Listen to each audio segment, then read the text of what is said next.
Stage पे India गठबंधन के वरिष्ठ नेता खारगे जी, सोनिया जी, शरद पवार जी, भगवंत मान जी, चंपा सोरेन जी, अखिलेश यादव जी, तेजस्वी यादव जी, सीताराम येचुरी जी, फारूक अब्दुल्ला जी, डी राजा जी, भट्टाचार्य जी, महबूबा मुफ्ती जी, डेरेक ओब्रायन जी, कल्पना सोरेन जी, त्रिची सिल्वा जी, सुनीता केजरीवाल जी, देवराजा जी, तिरुतोल जी, खुरुम अनिस उमर जी, और स्टेज से मैं केजरीवाल जी और सोरेन जी का भी नाम लेना चाहता हूं, क्योंकि वो आज यहां है नहीं, मगर दिल में हम सब एक साथ खड़े हैं। भाइयों और बहनों, इंडिया गठबंधन के कार्यकर्ताओं, आप सबका यहां बहुत बहुत स्वागत, नमस्कार।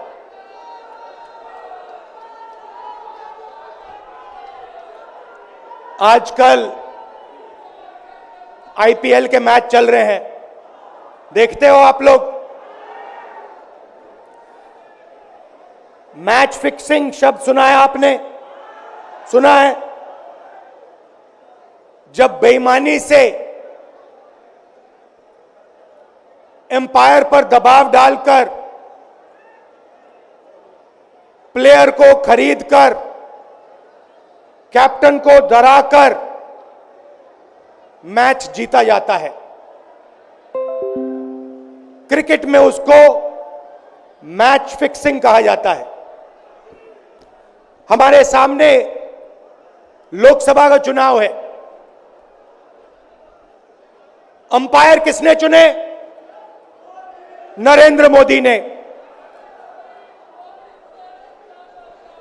हमारी टीम में से मैच शुरू होने से पहले 2 खिलाड़ियों को अरेस्ट करके अंदर कर दिया। तो भाइयों और बहनों, ये जो चुनाव हो रहा है, नरेंद्र मोदी जी इस चुनाव में मैच फिक्सिंग करने की कोशिश कर रहे हैं। ये जो उनका 400 सीट का नारा है, ये बिना ईवीएम के, बिना मैच फिक्सिंग के, बिना सोशल मीडिया और प्रेस पर दबाव डालकर खरीदकर, ये 180 पार नहीं होने जा रहा है। सब मिलाकर आप देखिए, कांग्रेस पार्टी विपक्ष की सबसे बड़ी पार्टी है। हमारे सारे के सारे बैंक अकाउंट बंद कर दिए गए हैं।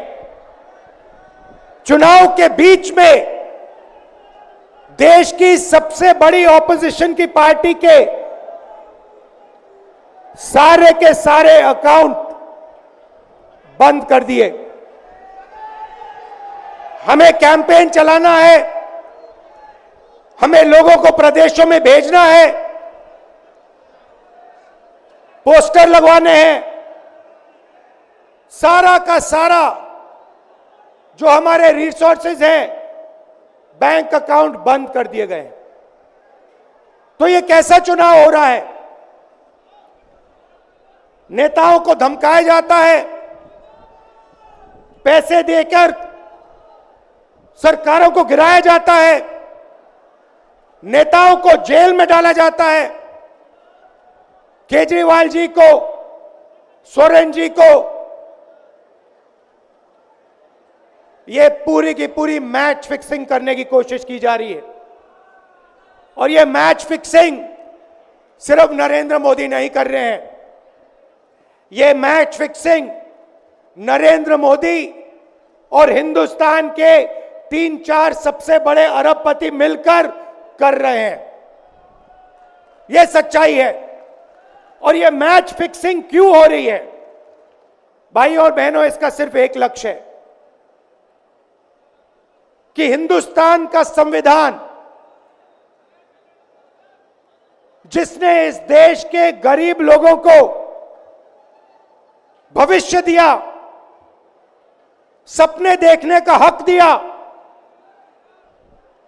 उस संविधान को हिंदुस्तान के गरीब जनता से के हाथ से छीनने के लिए यह मैच फिक्सिंग की जा रही है। और मैं आपको बताना चाहता हूं कि जिस दिन यह संविधान खत्म हो गया, उस दिन यह हिंदुस्तान नहीं बचेगा। इसको पुलिस से, धमकी से नहीं चलाया जा सकता है। यह जो संविधान है, हिंदुस्तान की जनता की आवाज है, हिंदुस्तान के दिल की धड़कन है। इसको जिस दिन खत्म कर दिया गया, उस दिन यहां पे हिंदुस्तान नहीं बचेगा। अलग अलग स्टेट हो जाएंगे, हिंदुस्तान नहीं बचेगा। यही इनका लक्ष्य है। ये सोचते हैं कि संविधान के बिना धमकाकर, डराकर police, CBI, ED, income tax department के साथ देश चलाया जा सकता है। ये सोचते हैं मीडिया के बिना देश चलाया जा सकता है। आप मीडिया को खरीद सकते हो, आप मीडिया को दबा सकते हो, आप मीडिया के रिपोर्टर्स का मुंह बंद कर सकते हो, मगर आप हिंदुस्तान की आवाज को नहीं दबा सकते हो। इस आवाज को कोई नहीं दबा सकता। दुनिया में कोई ताकत नहीं है जो इस आवाज को दबा सकती है। भाइयों और बहनों, बीजेपी के एमपी ने कहा कि जैसे ही हम चुनाव जीतेंगे, मैच फिक्स करके 400 सीटें जीतेंगे, वैसे ही हम संविधान को बदल देंगे, संविधान को रद्द कर देंगे। यह ऐसे ही नहीं बोला गया। यह टेस्ट करने के लिए, आइडिया टेस्ट करने के लिए बीजेपी के एमपी ने बोला है। यह लड़ाई संविधान को बचाने की लड़ाई है। जैसे अखिलेश जी ने कहा, संविधान चला जाएगा, गरीबों के हक चले जाएंगे, आरक्षण चला जाएगा, और जो आपका धन है, गरीबों का धन है, किसानों का धन है, मजदूरों का धन है, वो 5-6 लोगों के हाथ में चला जाएगा। नोटबंदी की, जीएसटी लागू किया। मुझे बताइए, जीएसटी से, नोटबंदी से किस गरीब व्यक्ति को फायदा हुआ? किस छोटे दुकानदार को फायदा हुआ? किस किसान को फायदा हुआ? किस बेरोजगार युवा को फायदा हुआ? किसी को नहीं। 40 साल से सबसे ज्यादा बेरोजगारी हिंदुस्तान में आज है। 1% लोगों के पास हिंदुस्तान का पूरा धन, 22 लोग हैं। जितना धन उतने उनके हाथ में है, उतना ही धन 70 करोड़ लोगों के हाथ में है। ये संविधान को क्यों मिटाना चाहते हैं? क्योंकि आपका धन जो है आपसे छीनना चाहते हैं। मैंने जाति जनगणना की बात की, किसानों के एमएसपी की बात की, युवाओं को रोजगार देने की बात की। यही देश के सामने सबसे बड़े मुद्दे हैं। मगर एक बात याद रखिए, अगर आप लोगों ने पूरे दम से वोट नहीं दिया तो इनकी मैच फिक्सिंग कामयाब हो जाएगी। यह आप भूलिए मत।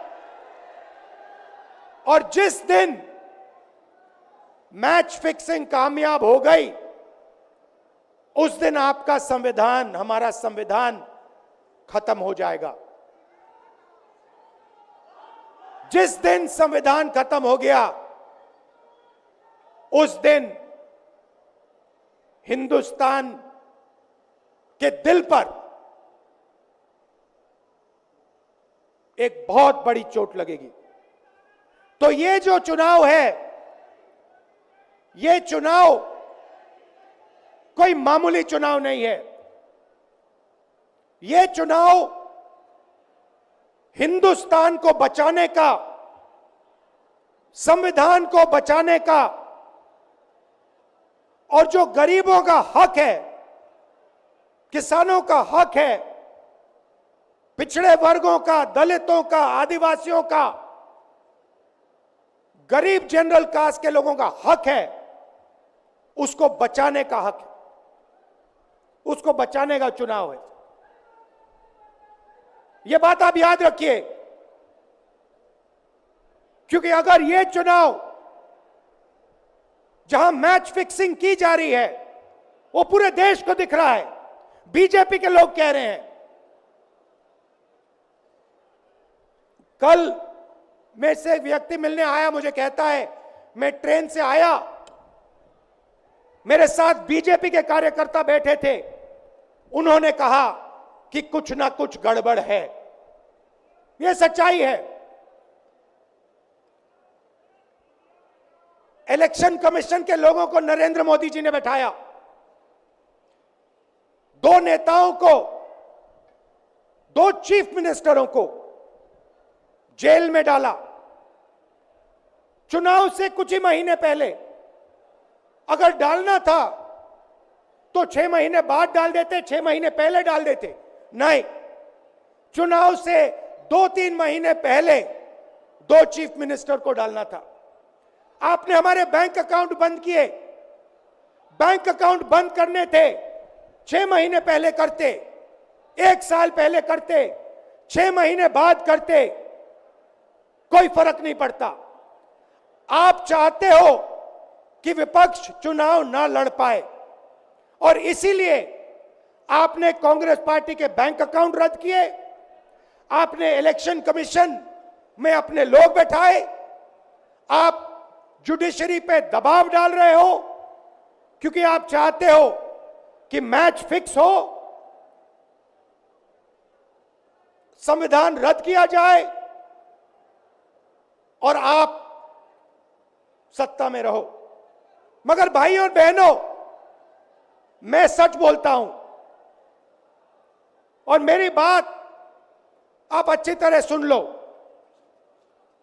अगर हिंदुस्तान में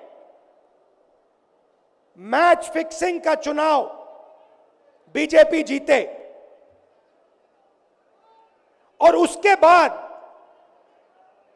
संविधान को उन्होंने बदला, तो इस पूरे देश में आग लगने जा रही है। जो मैंने कहा, याद रखो, यह देश नहीं बचेगा। यह चुनाव वोट वाला चुनाव नहीं है। यह चुनाव हिंदुस्तान को बचाने वाला चुनाव है, संविधान की रक्षा वाला चुनाव है। धन्यवाद। जय हिंद।